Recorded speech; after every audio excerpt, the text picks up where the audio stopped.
ಓಂ ಶಾಂತಿ. ಇಂದಿನ ದಿನಾಂಕ 15/1/2022. ಮಧುರ ಮಕ್ಕಳೇ, ಈ ದಾದಾರವರು ನಿಮ್ಮ ಪೋಸ್ಟ್ ಆಫೀಸ್ ಆಗಿದ್ದಾರೆ. ಇವರಿಂದಲೇ ನೀವು ಶಿವಬಾಬಾರವರ ಆದೇಶವನ್ನು ತೆಗೆದುಕೊಳ್ಳಬೇಕು. ಪ್ರಶ್ನೆ: ಯಾವ ಮೃತ್ಯು ಎಲ್ಲಕ್ಕಿಂತಲೂ ಭಯಂಕರವಾಗಿದೆ? ಉತ್ತರ: ಈಶ್ವರನ ಬಳಿ ಜನ್ಮ ಪಡೆದುಕೊಂಡು ಮಾಯೆಗೆ ವಶವಾಗಿ ಈಶ್ವರಿಯ ಜನ್ಮದಿಂದ ಸಾಯುವುದು. ಈ ಮೃತ್ಯು ಎಲ್ಲಕ್ಕಿಂತಲೂ ಭಯಂಕರವಾಗಿದೆ. ಮಾಯೆಯು ಮಕ್ಕಳಿಂದ ಉಲ್ಟಾ ಕರ್ಮವನ್ನು ಮಾಡಿಸಿದಾಗ ತಂದೆಗೆ ಮಕ್ಕಳ ಮೇಲೆ ದಯೆ ಬರುತ್ತದೆ. ಮಾಯೆಯಿಂದ ಹೆಚ್ಚು ಪೆಟ್ಟನ್ನು ತಿನ್ನದಂತೆ ತಂದೆಯು ಮಕ್ಕಳಿಗೆ ಎಚ್ಚರಿಕೆ ಕೊಡುತ್ತಾರೆ. ಏಕೆಂದರೆ ಮಾಯೆಯ ಪೆಟ್ಟನ್ನು ತಿನ್ನುವುದರಿಂದ ಪ್ರಾಣ ಹೊರಟು ಹೋಗುತ್ತದೆ. ಆಗ ಉತ್ತಮ ಪದವಿಯನ್ನು ಪಡೆಯಲಾರಿರಿ. ಗೀತೆ: ನಿಮ್ಮನ್ನು ಕರೆಯಲು ಮನಸ್ಸು ಬಯಸುತ್ತದೆ. ಓಂ ಶಾಂತಿ. ಮನುಷ್ಯರು ದುಃಖಿಗಳಾಗಿರುವ ಸಮಯವೇ ತಂದೆಯನ್ನು ಕರೆಯುವ ಸಮಯವಾಗಿರುತ್ತದೆ. ಏಕೆಂದರೆ ವಿಕಾರಿಗಳಾಗಿರುತ್ತಾರೆ. ದುಃಖಿ ಹೇಗೆ ಆಗುತ್ತಾರೆ? ತಮೋಪ್ರಧಾನ ಮನುಷ್ಯರು ಇದನ್ನು ತಿಳಿದುಕೊಂಡಿಲ್ಲ. ಪಂಚವಿಕಾರಗಳೆಂಬ ರಾವಣ ದುಃಖಿಗಳನ್ನಾಗಿ ಮಾಡಿದ್ದಾನೆ. ಒಳ್ಳೆಯದು. ಅವನ ರಾಜ್ಯ ಎಲ್ಲಿಯವರೆಗೆ ನಡೆಯುತ್ತದೆ? ಅಗತ್ಯವಾಗಿ ಪ್ರಪಂಚದ ಅಂತ್ಯದವರೆಗೂ ರಾಜ್ಯ ನಡೆಯುತ್ತದೆ. ಈಗ ರಾವಣ ರಾಜ್ಯವೆಂದು ಕರೆಯಲಾಗುತ್ತದೆ. ರಾಮರಾಜ್ಯ, ರಾವಣ ರಾಜ್ಯ ಎಂಬ ಹೆಸರು ಪ್ರಸಿದ್ಧಿಯಾಗಿದೆ. ಭಾರತದಲ್ಲಿಯೇ ರಾವಣ ರಾಜ್ಯವನ್ನು ತಿಳಿದುಕೊಂಡಿದ್ದಾರೆ. ರಾವಣನು ಭಾರತದ ಶತ್ರು ಆಗಿದ್ದಾನೆ. ಭಾರತವನ್ನು ರಾವಣನೇ ಬೀಳಿಸಿದ್ದಾನೆ. ದೇವತೆಗಳು ವಾಮ ಮಾರ್ಗದಲ್ಲಿ ಹೋದಾಗಿನಿಂದ ವಿಕಾರಿಗಳಾಗಿದ್ದಾರೆ. ಭಾರತ ನಿರ್ವಿಕಾರಿಯಾಗಿತ್ತು. ಇದು ವಿಕಾರಿ ಹೇಗಾಯಿತು ಎನ್ನುವುದನ್ನು ಪ್ರಪಂಚದವರು ತಿಳಿದುಕೊಂಡಿಲ್ಲ. ಭಾರತ ಶ್ರೇಷ್ಠಾಚಾರಿಯಾಗಿತ್ತು. ಈಗ ಪತಿತವಾಗಿದೆ ಎನ್ನುವುದು ಭಾರತದ್ದೇ ಮಹಿಮೆಯಾಗಿದೆ. ಪತಿತರಾಗಲು ಆರಂಭ ಆದಾಗಿನಿಂದ ಭಕ್ತರು ಪೂಜಾರಿಗಳಾದರು. ಅಂದಿನಿಂದಲೇ ಭಗವಂತನನ್ನು ನೆನಪು ಮಾಡುತ್ತಾ ಬಂದಿದ್ದಾರೆ. ತಂದೆಯು ಕಲ್ಪದ ಪ್ರತಿ ಸಂಗಮ ಯುಗೆ ಯುಗೆ ಬರುತ್ತಾರೆಂಬುದನ್ನು ತಿಳಿಸಿಕೊಡಲಾಗಿದೆ. ಕಲ್ಪದಲ್ಲಿ 4 ಯುಗಗಳಿವೆ. ಉಳಿದ 5ನೇ ಸಂಗಮ ಯುಗವು ಯಾರಿಗೂ ಗೊತ್ತಿಲ್ಲ. ಅವರಂತೂ ತುಂಬಾ ಸಂಗಮ ಯುಗಗಳೆಂದು ಹೇಳಿಬಿಡುತ್ತಾರೆ. ಯುಗೆ ಯುಗೆ ಎಂದು ಹೇಳುತ್ತಾರೆಂದರೆ ಎಷ್ಟೊಂದು ಸಂಗಮಗಳು ಆದವು. ಸತ್ಯಯುಗದಿಂದ ತ್ರೇತಾಯುಗ, ತ್ರೇತಾಯುಗದಿಂದ ದ್ವಾಪರ ಯುಗ, ದ್ವಾಪರದಿಂದ ಕಲಿಯುಗ.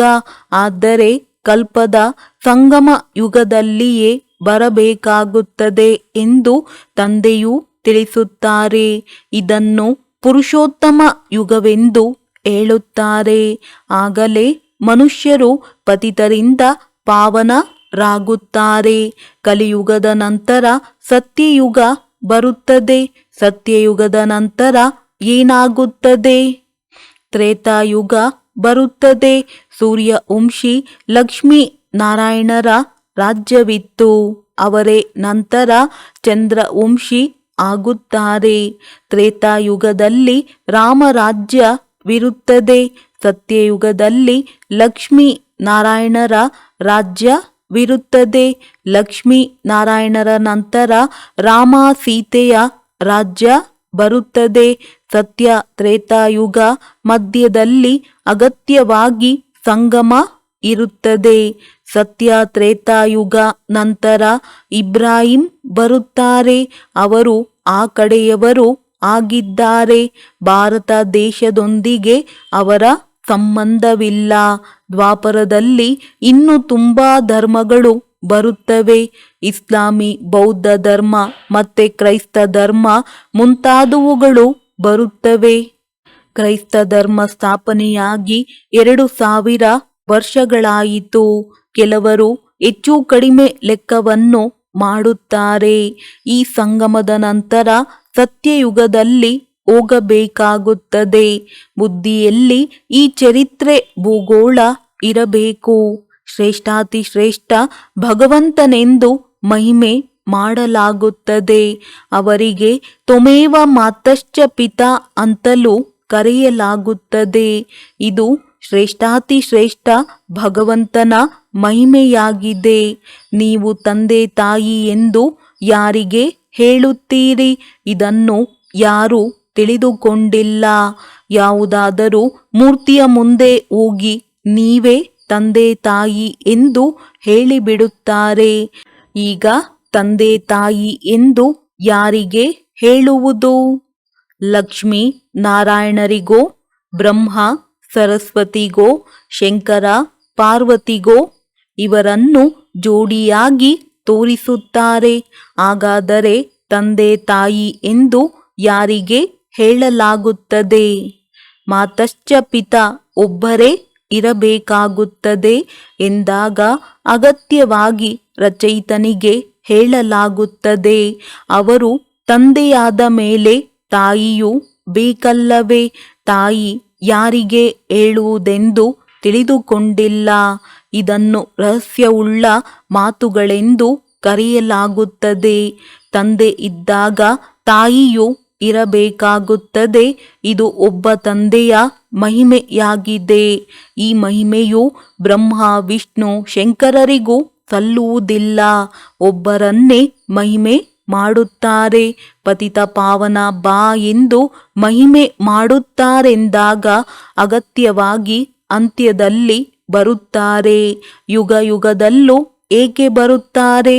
ಪತಿತರಾಗುವುದೇ ಅಂತ್ಯದಲ್ಲಿ. ಪತಿತರಿಂದ ಪಾವನ ಮಾಡುವಂತಹ ತಂದೆ ಹಳೆಯ ಪ್ರಪಂಚದಲ್ಲಿಯೇ ಅಗತ್ಯವಾಗಿ ಬಂದು ಪಾವನ ಮಾಡುತ್ತಾರೆ. ಪರಂಧಾಮದಲ್ಲಿಯೇ ಕುಳಿತು ಪಾವನ ಮಾಡುತ್ತಾರೇನು? ಸತ್ಯಯುಗವು ಪಾವನ ಪ್ರಪಂಚವಾಗಿದೆ. ಕಲಿಯುಗವು ಪತಿತ ಪ್ರಪಂಚವಾಗಿದೆ. ಹಳೆಯ ಪ್ರಪಂಚವನ್ನು ಹೊಸ ಪ್ರಪಂಚವನ್ನಾಗಿ ಮಾಡುವುದು ತಂದೆಯ ಕರ್ತವ್ಯವಾಗಿದೆ. ಹೊಸ ಪ್ರಪಂಚದ ಸ್ಥಾಪನೆ, ಹಳೆಯ ಪ್ರಪಂಚದ ವಿನಾಶ. ಬ್ರಹ್ಮನ ಮುಖಾಂತರ ಯಾರು ಸ್ಥಾಪನೆ ಮಾಡಿಸುತ್ತಾರೆ? ವಿಷ್ಣುಪುರಿಯ ಸ್ಥಾಪನೆ ಮಾಡಿಸುತ್ತಾರೆ. ಇದು ಬ್ರಹ್ಮ ಹಾಗೂ ಬ್ರಾಹ್ಮಣರ ಮುಖಾಂತರ ಸ್ಥಾಪನೆಯಾಗುತ್ತದೆ. ಬ್ರಾಹ್ಮಣರಿಂದ ಯಜ್ಞ ರಚನೆಯಾಗುತ್ತದೆ. ಆದ್ದರಿಂದ ಅವಶ್ಯವಾಗಿ ಬ್ರಾಹ್ಮಣರಿಗೆ ಓದಿಸಬೇಕು. ಬ್ರಹ್ಮ ಹಾಗೂ ಬ್ರಹ್ಮ ಮುಖವಂಶಾವಳಿ ಬ್ರಾಹ್ಮಣರಿಗೆ ತಂದೆಯು ರಾಜಯೋಗದ ವಿದ್ಯೆಯನ್ನು ಓದಿಸುತ್ತಿದ್ದಾರೆಂದು ನೀವು ಬರೆಯುತ್ತೀರಿ. ಸರಸ್ವತಿಯು ಅದರಲ್ಲಿಯೇ ಬಂದು ಬಿಡುತ್ತಾರೆ. ಇದು ವಿಚಿತ್ರವಾದ ಬ್ರಾಹ್ಮಣ ಕುಲವಾಗಿದೆ. ಸಹೋದರ ಸಹೋದರಿಯರೆಂದಿಗೂ ವಿವಾಹ ಮಾಡಿಕೊಳ್ಳಲಾಗುವುದಿಲ್ಲ. ಯಾರೇ ಬಂದರೂ ಅವರಿಗೆ ಪರಂಪಿತ ಪರಮಾತ್ಮನೊಂದಿಗೆ ನಿಮ್ಮ ಸಂಬಂಧವೇನು ಎಂದು ಪರಿಚಯ ಕೊಡುತ್ತೀರಿ.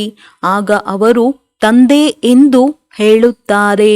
ಹಾಗಾದರೆ ಅವರು ತಂದೆಯಾದರೂ ಇವರು ಅಣ್ಣ ದಾದಾ ಆದರೂ ತಂದೆಯಿಂದಲೇ ಆಸ್ತಿ ಸಿಗುತ್ತದೆ. ಅವರು ಜ್ಞಾನಸಾಗರ ಬೇಹದ್ದಿನ ತಂದೆಯಾಗಿದ್ದಾರೆ. ಜ್ಞಾನವನ್ನು ಬ್ರಹ್ಮನ ಮೂಲಕ ಕೊಡುತ್ತಾರೆ. ಇದು ಈಶ್ವರಿಯ ಮಡಿಲಾಗಿದೆ.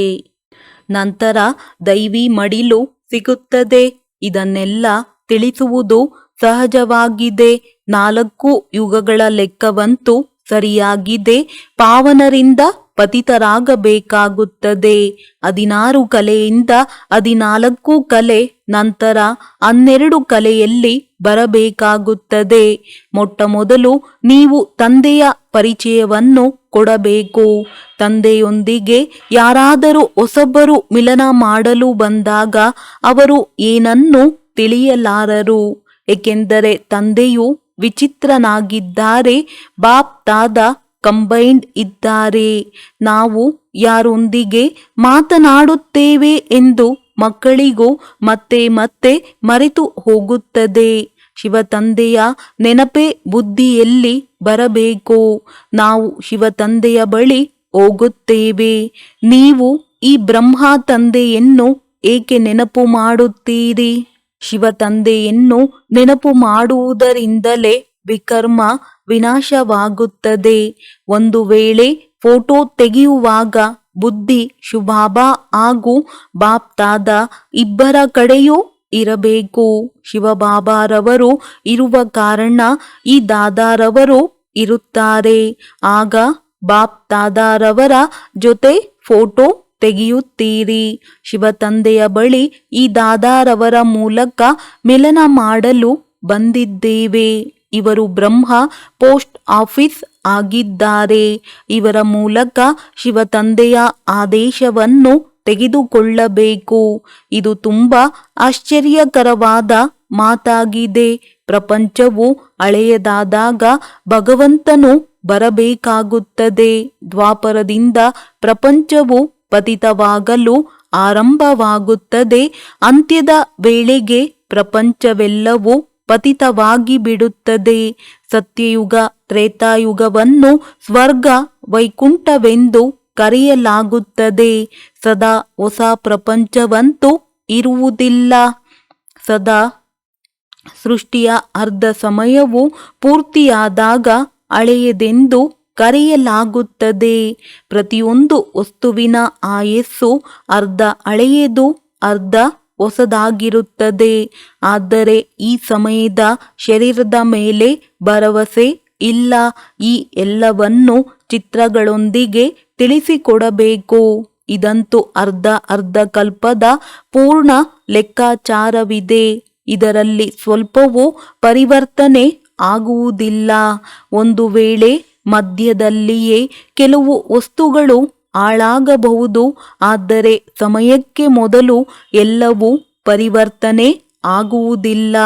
ಈ ಹಳೆಯ ಪ್ರಪಂಚದ ವಿನಾಶ, ಹೊಸ ಪ್ರಪಂಚ ಸ್ಥಾಪನೆಯೂ ಸಹ ತನ್ನ ಸಮಯಕ್ಕೆ ಸರಿಯಾಗಿ ಆಗುತ್ತದೆ ವಿನಃ ಇಂದು ಮುಂದು ಆಗುವುದಿಲ್ಲ. ನಾವಿರುವ ಮನೆಯೂ ಸಹ ಯಾವುದೇ ಸಮಯದಲ್ಲಿ ಬೀಳಬಹುದು. ವಾಸಿಸಲು ಸ್ಥಾನವೇ ಇರುವುದಿಲ್ಲ. ಈ ಚಕ್ರವಂತೂ ಅನಾದಿ ಅವಿನಾಶಿಯಾಗಿದೆ. ಇದು ತನ್ನ ಸಮಯಕ್ಕೆ ಅನುಗುಣವಾಗಿ ನಡೆಯುತ್ತಿರುತ್ತದೆ. ಈ ಹಳೆಯ ಪ್ರಪಂಚಕ್ಕೆ ತನ್ನದೇಯಾದ ಪೂರ್ಣ ಆಯಸ್ಸಿದೆ. ಅರ್ಧಕಲ್ಪ ರಾಮರಾಜ್ಯ, ಅರ್ಧಕಲ್ಪ ರಾವಣ ರಾಜ್ಯ. ಯಾವ ರಾಜ್ಯವೂ ಜಾಸ್ತಿ ಅಧಿಕ ಆಗುವುದಿಲ್ಲ. ಈಗ ಪೂರ್ತಿ ತ್ರಿಲೋಕದ ಜ್ಞಾನ ನೀವು ಮಕ್ಕಳ ಬುದ್ಧಿಯಲ್ಲಿದೆ. ನೀವು ತ್ರಿಲೋಕದ ಮಾಲೀಕನ ಮೂಲಕ ಜ್ಞಾನವನ್ನು ಪಡೆಯುತ್ತಿದ್ದೀರಿ. ಈ ಸಮಯದಲ್ಲಿ ನಿಮ್ಮದು ಶ್ರೇಷ್ಠ ಪದವಿಯಾಗಿದೆ. ಈಗ ನೀವು ತ್ರಿಲೋಕಿನಾಥ ಆಗಿದ್ದೀರಿ. ಏಕೆಂದರೆ ನೀವು ಮೂರು ಲೋಕದ ಜ್ಞಾನವನ್ನು ತಿಳಿದುಕೊಂಡಿರುವಿರಿ. ನಿಮಗೆ ಮೂಲವತನ, ಸೂಕ್ಷ್ಮವತನ, ಸ್ಥೂಲವತನದ ಸಾಕ್ಷಾತ್ಕಾರವಾಗುತ್ತದೆ. ಮಕ್ಕಳ ಬುದ್ಧಿಯಲ್ಲಿ ಪೂರ್ಣ ತಿಳುವಳಿಕೆ ಇದೆ. ಬಾಬಾ ತ್ರಿಲೋಕಿನಾಥ ಮೂರು ಲೋಕಗಳನ್ನು ತಿಳಿದಿರುವವರಾಗಿದ್ದಾರೆ. ನಿಮಗೆ ಮೂರು ಲೋಕದ ಜ್ಞಾನ ಕೊಡುವ ಕಾರಣ ನೀವು ಸಹ ಮಾಸ್ಟರ್ ತ್ರಿಲೋಕಿನಾಥ ರಾಗಿದ್ದೀರಿ. ತಂದೆಯಲ್ಲಿರುವ ಜ್ಞಾನ ನಿಮ್ಮಲ್ಲಿಯೂ ನಂಬರ್ ವಾರ್ ಪುರುಷಾರ್ಥದ ಅನುಸಾರವಾಗಿ ಇದೆ. ಮತ್ತೆ ಸತ್ಯಯುಗದಲ್ಲಿ ನೀವು ವಿಶ್ವಕ್ಕೆ ಮಾಲೀಕರಾಗುತ್ತೀರಿ. ಅಲ್ಲಿ ನಿಮಗೆ ತ್ರಿಲೋಕಿನಾಥರೆಂದು ಹೇಳುವುದಿಲ್ಲ. ಲಕ್ಷ್ಮೀ ನಾರಾಯಣರಿಗೆ ತ್ರಿಲೋಕದ ಜ್ಞಾನವಿರುವುದಿಲ್ಲ. ಸೃಷ್ಟಿ ಚಕ್ರದ ಜ್ಞಾನವೂ ಇರುವುದಿಲ್ಲ. ನೀವು ಜ್ಞಾನಪೂರ್ಣ ತಂದೆಯ ಮಕ್ಕಳಾಗಿದ್ದೀರಿ. ಅವರು ನಿಮಗೆ ಓದಿಸಿ ತಮ್ಮ ಸಮಾನ ಮಾಡಿದ್ದಾರೆ. ಮತ್ತೆ ನಾವು ವಿಷ್ಣುಪುರಿಯ ಮಾಲೀಕರಾಗುತ್ತೇವೆಂದು ತಿಳಿದಿದ್ದೀರಿ. ಈಗ ಕಳೆದು ಹೋದ ಸಮಯದ ಜ್ಞಾನವು ನಿಮ್ಮ ಬಳಿ ಇದೆ. ಮನುಷ್ಯರಿಗೆ ಹದ್ದಿನ ಚರಿತ್ರೆ, ಭೂಗೋಳದ ಅರಿವಿದೆ. ನಿಮಗೆ ಬೇಹದ್ದಿನ ಚರಿತ್ರವು, ಭೂಗೋಳವು ಬುದ್ಧಿಯಲ್ಲಿದೆ. ಅವರು ಬಾಹುಬಲದ ಯುದ್ಧವನ್ನು ತಿಳಿದಿದ್ದಾರೆ. ಯೋಗ ಬಲದ ಯುದ್ಧವು ಯಾರಿಗೂ ಗೊತ್ತಿಲ್ಲ.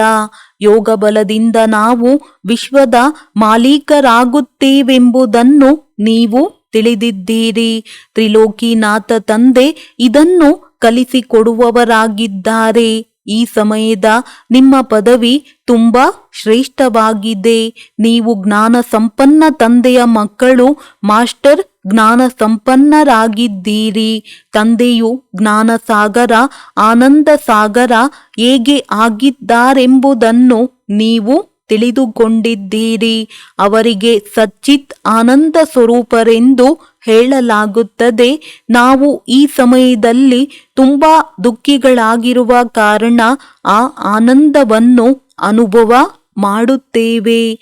ನೀವು ಸುಖ ದುಃಖದ ಅಂತರವನ್ನು ಹೋಲಿಕೆ ಮಾಡಬಹುದು. ಆ ಲಕ್ಷ್ಮೀ ನಾರಾಯಣರು ಈ ಮಾತುಗಳನ್ನು ತಿಳಿದುಕೊಂಡಿಲ್ಲ. ಅವರು ಕೇವಲ ರಾಜ್ಯಭಾರ ಮಾಡುತ್ತಾರೆ. ಅದು ಅವರ ಪ್ರಾರಬ್ಧವಾಗಿದೆ. ನೀವು ಸಹ ಸ್ವರ್ಗದಲ್ಲಿ ಹೋಗಿ ರಾಜ್ಯ ಮಾಡುತ್ತೀರಿ. ಅಲ್ಲಿ ತುಂಬಾ ಒಳ್ಳೊಳ್ಳೆಯ ಮೆಹಲ್ ಮಾಡುವಿರಿ. ಅಲ್ಲಿ ಯಾವುದೇ ಚಿಂತೆಯ ಮಾತು ಇರುವುದಿಲ್ಲ.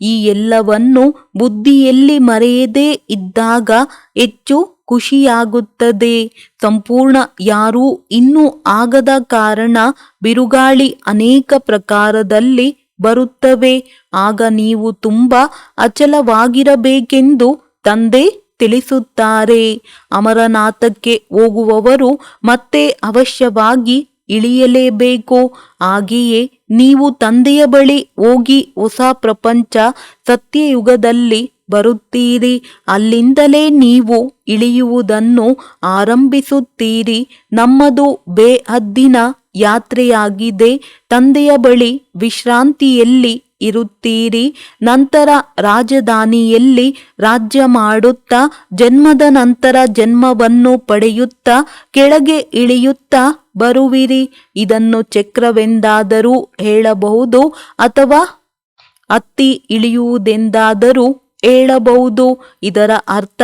ಒಂದೇ ಆಗಿದೆ. ಕೆಳಗಡೆಯಿಂದ ಸ್ಥೂಲ ಲೋಕ, ಮೇಲ್ಗಡೆ ಮೂಲ ಲೋಕ ಹೊರಟು ಹೋಗುವಿರಿ. ಆಮೇಲೆ ಇಳಿಯುವುದನ್ನು ಪ್ರಾರಂಭ ಮಾಡುತ್ತೇವೆ. ಈ ಎಲ್ಲ ಮಾತುಗಳನ್ನು ತೀಕ್ಷ್ಣ ಬುದ್ಧಿಯುಳ್ಳವರು ಚೆನ್ನಾಗಿ ತಿಳಿದುಕೊಂಡು ಅನ್ಯರಿಗೂ ತಿಳಿಸಿಕೊಡುತ್ತಾರೆ. ಈ ಬ್ರಹ್ಮ ಬಾಬನೂ ಸಹ ತಿಳಿದಿರಲಿಲ್ಲ. ಒಂದು ವೇಳೆ ಇವರಿಗೆ ಯಾರಾದರೂ ಗುರುಗಳು ಇರುವುದಾದರೆ ಆ ಗುರುಗಳಿಗೆ ಇನ್ನೂ ಅನುಯಾಯಿಗಳು ಇರುತ್ತಾರೆ. ಕೇವಲ ಒಬ್ಬರೇ ಅನುಯಾಯಿ ಇರಲು ಸಾಧ್ಯವಿಲ್ಲ. ಶಾಸ್ತ್ರಗಳಲ್ಲಿ ಈ ರೀತಿ ಇದೆ. ಭಗವಾನುವಾಚ, ಏ ಅರ್ಜುನ, ಅಂದರೆ ಒಬ್ಬನೇ ಅರ್ಜುನನ ಹೆಸರನ್ನು ಬರೆಯಲ್ಪಟ್ಟಿದೆ. ಅರ್ಜುನನ ರಥದಲ್ಲಿ ಕುಳಿತು ಹೇಳುವ ಕಾರಣ ಕೇವಲ ಅವರೊಬ್ಬರೇ ಕೇಳುತ್ತಿದ್ದರು ಎಂದರ್ಥವಲ್ಲ. ಉಳಿದವರು ಇರಬೇಕಲ್ಲವೇ?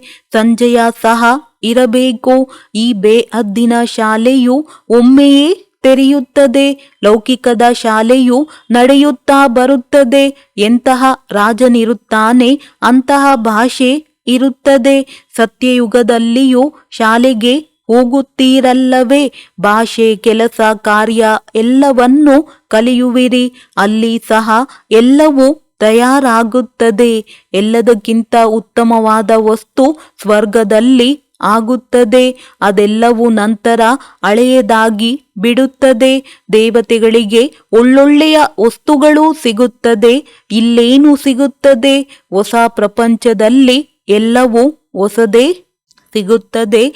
ಈ ಎಲ್ಲ ಮಾತುಗಳನ್ನು ತಿಳಿದುಕೊಂಡು ಎಲ್ಲ ಮನುಷ್ಯರಿಗೂ ತಿಳಿಸಬೇಕು. ನಾವೀಗ ಸಂಗಮ ಯುಗದಲ್ಲಿದ್ದೇವೆ. ನಮಗೋಸ್ಕರ ಪ್ರಪಂಚ ಪರಿವರ್ತನೆಯಾಗುತ್ತಿದೆ. ನಾಟಕದ ಅನುಸಾರವಾಗಿ ನಾನು ಪುನಃ ಬಂದಿದ್ದೇನೆ. ಏಕೆಂದರೆ ನಿಮ್ಮನ್ನು ಪತಿತರಿಂದ ಪಾವನ ದೇವಿ ದೇವತೆಗಳನ್ನಾಗಿ ಮಾಡಲು. ಈ ಚಕ್ರವು ಸುತ್ತುತ್ತಲೇ ಇರುತ್ತದೆ. ಪ್ರಜಾಪಿತ ಬ್ರಹ್ಮನ ಮುಖಾಂತರ ಅಗತ್ಯವಾಗಿ ಬ್ರಾಹ್ಮಣರನ್ನು ರಚಿಸಿರಬೇಕು. ಬ್ರಾಹ್ಮಣರ ಮೂಲಕವೇ ಯಜ್ಞ ರಚಿಸಿದೆ. ಬ್ರಾಹ್ಮಣರೇ ದೇವತೆಗಳಾಗುತ್ತಾರೆ. ಆದ್ದರಿಂದ ವಿರಾಟ ರೂಪದ ಚಿತ್ರವು ಅಗತ್ಯವಿದೆ. ಇದರಿಂದ ಬ್ರಹ್ಮ ಮುಖ ವಂಶಾವಳಿ ಬ್ರಾಹ್ಮಣರೇ ದೇವತೆಗಳಾಗುತ್ತಾರೆಂದು ಸಿದ್ಧವಾಗುತ್ತದೆ. ವೃದ್ಧಿಯು ಆಗುತ್ತಾ ಹೋಗುತ್ತದೆ. ದೇವತೆಗಳೇ ಕ್ಷತ್ರಿಯ ವೈಶ್ಯ ಶೂದ್ರರಾಗುತ್ತಾರೆ. ಈ ಸಂಗಮ ಯುಗವೂ ಸಹ ಸುಪ್ರಸಿದ್ಧಿಯಾಗಿದೆ. ಆತ್ಮ ಪರಮಾತ್ಮ ಬಹಳ ಕಾಲ ಬೇರೆ ಆಗಿದ್ದರು. ಏರುವ ಕಲೆ ನಂತರ ಇಳಿಯುವ ಕಲೆ, ಇದನ್ನೆಲ್ಲ ತಿಳಿಸಬೇಕು. ಮೊದಲು ಈಶ್ವರಿಯ ಸಂತಾನರು, ನಂತರ ದೇವತಾ ಸಂತಾನರು, ಆಮೇಲೆ ಸ್ವಲ್ಪ ಸ್ವಲ್ಪವೇ ಕಡಿಮೆಯಾಗುತ್ತಾ ಹೋಗುತ್ತದೆ. ದುಃಖಹರ್ತ ಸುಖಕರ್ತನೆಂದು ಯಾರಿಗೆ ಹೇಳುತ್ತೀರಿ ಎಂದು ನೀವು ಕೇಳಬಹುದು. ಅವರು ಅವಶ್ಯಕವಾಗಿ ಪರಂಪಿತ ಪರಮಾತ್ಮನಿಗೆಂದು ಹೇಳುತ್ತಾರೆ. ವಿಷ್ಣುಪುರಿ ಆಗುವ ವೇಳೆಗೆ ಪ್ರಪಂಚದ ದುಃಖವೆಲ್ಲವೂ ಅಳಿಸಿ ಹೋಗುತ್ತದೆ. ಬ್ರಾಹ್ಮಣರ ದುಃಖ ದೂರವಾಗಿ ಸುಖ ಪ್ರಾಪ್ತಿಯಾಗುತ್ತದೆ. ಇದು 1 ಸೆಕೆಂಡಿನ ಮಾತು. ಲೌಕಿಕ ತಂದೆಯ ಮಡಿಲನ್ನು ಬಿಟ್ಟು ಪಾರಲೌಕಿಕ ಮಡಿಲಲ್ಲಿ ಬಂದು ಬಿಟ್ಟಿದ್ದೀರಿ. ಇದು ಖುಷಿಯ ಮಾತಾಗಿದೆ. ಇದು ಎಲ್ಲಕ್ಕಿಂತಲೂ ಅತಿ ದೊಡ್ಡ ಪರೀಕ್ಷೆಯಾಗಿದೆ. ಇದರಿಂದ ರಾಜರಿಗೂ ರಾಜರಾಗುತ್ತೀರಿ. ಈ ರಾಜಯೋಗವನ್ನು ಪರಂಪಿತ ಪರಮಾತ್ಮನ ವಿನಃ ಬೇರೆ ಯಾರೂ ಕಲಿಸಲು ಸಾಧ್ಯವಿಲ್ಲ. ಈ ಚಿತ್ರವು ಬಹಳ ಚೆನ್ನಾಗಿದೆ. ನನಗೆ ಪರಂಪಿತ ಪರಮಾತ್ಮನೊಂದಿಗೆ ಯಾವ ಸಂಬಂಧವಿಲ್ಲವೆಂದು ಯಾರು ಹೇಳುತ್ತಾರೆ? ಇಂತಹ ನಾಸ್ತಿಕರೊಂದಿಗೆ ಮಾತನಾಡಬಾರದು. ನಡೆಯುತ್ತಾ ನಡೆಯುತ್ತಾ ಮಾಯೆಯು ಮಕ್ಕಳಿಂದಲೂ ಒಮ್ಮೊಮ್ಮೆ ಉಲ್ಟಾ ತಪ್ಪು ಕೆಲಸವನ್ನು ಮಾಡಿಸಿ ಬಿಡುತ್ತದೆ. ಇಂಥವರ ಮೇಲೆ ತಂದೆಗೆ ದಯೆ ಬರುತ್ತದೆ. ಅವರು ಎಚ್ಚರವಾಗಿ ಎಂದು ತಿಳಿಸುತ್ತಾರೆ. ಹೆಚ್ಚು ಮಾಯೆಯಿಂದ ಪೆಟ್ಟನ್ನು ತಿನ್ನಬೇಡಿ. ಒಂದು ವೇಳೆ ಹೆಚ್ಚು ಪೆಟ್ಟು ತಿಂದರೆ ಪದವಿಯನ್ನು ಪಡೆಯುವುದಿಲ್ಲ. ಮಾಯೆಯಂತೂ ಪ್ರಾಣ ಹೋಗುವಂತೆ ಜೋರಾಗಿ ಪೆಟ್ಟನ್ನು ಕೊಡುತ್ತದೆ. ಮಾಯೆಗೆ ವಶವಾಗಿ ಸತ್ತು ಹೋದರೆ ಮತ್ತೆ ಜನ್ಮದಿನವನ್ನು ಆಚರಿಸಲು ಆಗುವುದಿಲ್ಲ. ಆಗ ಮಗು ಸತ್ತು ಹೋಯಿತೆಂದು ಹೇಳುತ್ತಾರೆ. ಈಶ್ವರನ ಬಳಿ ಜನ್ಮ ಪಡೆದು ಮತ್ತೆ ಸಾಯುವುದು ಎಲ್ಲಕ್ಕಿಂತಲೂ ಭಯಂಕರವಾದ ಮೃತ್ಯುವಾಗಿದೆ. ನಿಮಗೆ ಯಾವುದೇ ಮಾತು ಇಷ್ಟವಾಗಿಲ್ಲವೆಂದರೆ ಬಿಟ್ಟು ಬಿಡಿ. ಸಂಶಯವೆನಿಸುವುದನ್ನು ನೋಡಬೇಡಿ. ತಂದೆಯು ತಿಳಿಸುತ್ತಾರೆ, ಮನ್ಮನಾಭವ, ನನ್ನನ್ನು ನೆನಪು ಮಾಡಿ ಹಾಗೂ ಸ್ವದರ್ಶನ ಚಕ್ರ ತಿರುಗಿಸಿರಿ. ಒಳ್ಳೆಯದು. ಮಧುರಾತಿ ಮಧುರ ಅಗಲಿ ಹೋಗಿ ಮರಳಿ ಸಿಕ್ಕಿರುವ ಮಕ್ಕಳ ಪ್ರತಿ ಮಾತಾಪಿತಾ ಬಾಪ್ ತಾದಾರವರ ನೆನಪು, ಪ್ರೀತಿ ಹಾಗೂ ಸುಪ್ರಭಾತ. ಆತ್ಮಿಕ ಮಕ್ಕಳಿಗೆ ಆತ್ಮಿಕ ತಂದೆಯ ನಮಸ್ತೆ. ಧಾರಣೆಗಾಗಿ ಮುಖ್ಯ ಸಾರ. ತಂದೆಯ ಸಮಾನ ಮಾಸ್ಟರ್ ನಾಲೆಜ್ಫುಲ್ ಆಗಬೇಕು. ಜ್ಞಾನ ಚಿಂತನೆ ಸ್ಮರಣೆ ಮಾಡುತ್ತಾ ಅಪಾರ ಖುಷಿಯಲ್ಲಿರಬೇಕು. ಆನಂದದ ಅನುಭವ ಮಾಡಬೇಕು. ಅನೇಕ ಪ್ರಕಾರದ ಬಿರುಗಾಳಿಗಳ ಮಧ್ಯದಲ್ಲಿದ್ದರೂ ಸ್ವಯಂ ಅನ್ನು ಅಚಲವಾಗಿರಬೇಕು. ಮಾಯೆಯ ಪೆಟ್ಟಿನಿಂದ ರಕ್ಷಿಸಿಕೊಳ್ಳಲು ತುಂಬಾ ಎಚ್ಚರಿಕೆಯಿಂದಿರಬೇಕು. ವರದಾನ: ದಿವ್ಯ ಗುಣಗಳೆಂಬ ಪ್ರಭು ಪ್ರಸಾದವನ್ನು ಸೇವಿಸುವ ಹಾಗೂ ಅನ್ಯರಿಗೂ ಸೇವನೆ ಮಾಡಿಸುವಂತಹ ಸಂಗಮಯುಗಿ ಫರಿಷ್ಠೆಯಿಂದ ದೇವತಾ ಭವ. ದಿವ್ಯ ಗುಣಗಳು ಅತ್ಯಂತ ಶ್ರೇಷ್ಠವಾದ ಪ್ರಭು ಪ್ರಸಾದವಾಗಿದೆ. ಈ ಪ್ರಸಾದವನ್ನು ಚೆನ್ನಾಗಿ ಹಂಚಿರಿ. ಒಬ್ಬರಿನ್ನೊಬ್ಬರಲ್ಲಿ ಇರುವಂತಹ ಸ್ನೇಹದ ಸಂಕೇತವಾಗಿ ಸ್ಥೂಲದಲ್ಲಿ ಸಿಹಿಯನ್ನು ತಿನ್ನಿಸುತ್ತಾರೆಯೋ ಅದೇ ರೀತಿ ಗುಣಗಳೆಂಬ ಈ ಸಿಹಿಯನ್ನು ತಿನ್ನಿಸಿರಿ. ಯಾವ ಆತ್ಮನಿಗೆ ಯಾವ ಶಕ್ತಿಯು ಅವಶ್ಯಕತೆ ಇದೆಯೋ ಅದನ್ನು ತಮ್ಮ ಮನಸ್ಸ ಅರ್ಥಾತ್ ಶುದ್ಧ ವೃತ್ತಿ ಪ್ರಕಂಪನಗಳ ಮೂಲಕ ಶಕ್ತಿಗಳ ದಾನ ಮಾಡಿ ಹಾಗೂ ಕರ್ಮದ ಮೂಲಕ ಗುಣಮೂರ್ತಿಯಾಗಿದ್ದು ಗುಣಧಾರಣೆ ಮಾಡಿಕೊಳ್ಳುವುದರಲ್ಲಿ ಸಹಯೋಗ ಕೊಡಿ. ಇದೇ ವಿಧಿಯಿಂದ ಫರಿಷ್ಠೆಯಿಂದ ದೇವತಾ ಆಗುವ ಸಂಗಮಯುಗದ ಲಕ್ಷ್ಯವೇನಿದೆಯೋ ಅದು ಸಹಜವಾಗಿ ಸರ್ವರಲ್ಲಿ ಪ್ರತ್ಯಕ್ಷವಾಗಿ ಕಾಣಿಸುವುದು. ಸ್ಲೋಗನ್: ಸದಾ ಒಲವು ಉತ್ಸಾಹದಲ್ಲಿ ಇರುವುದೇ ಬ್ರಾಹ್ಮಣ ಜೀವನದ ಶ್ವಾಸವಾಗಿದೆ. ಲವಲೀನ ಸ್ಥಿತಿಯ ಅನುಭವ ಮಾಡಿರಿ. ಪರಮಾತ್ಮನ ಪ್ರೀತಿಯ ಅನುಭವದಲ್ಲಿ ಸಹಯೋಗಿಯಾಗಿ ಆರುತ್ತಿರಿ. ಪರಮಾತ್ಮನ ಪ್ರೀತಿಯು ಆರಿಸುವ ಸಾಧನವಾಗಿದೆ. ಆರುವವರೆಂದಿಗೂ ಧರಣಿಯ ಆಕರ್ಷಣೆಯಲ್ಲಿ ಬರಲು ಸಾಧ್ಯವಿಲ್ಲ. ಮಾಯೆಯು ಎಷ್ಟೇ ಆಕರ್ಷಣೀಯವಾಗಿ ಇರಲಿ, ಆದರೆ ಆ ಆಕರ್ಷಣೆಯು ಆರುವ ಕಲೆಯವರ ಬಳಿಗೆ ತಲುಪಲು ಸಾಧ್ಯವಿಲ್ಲ. ಒಳ್ಳೆಯದು. ಓಂ ಶಾಂತಿ.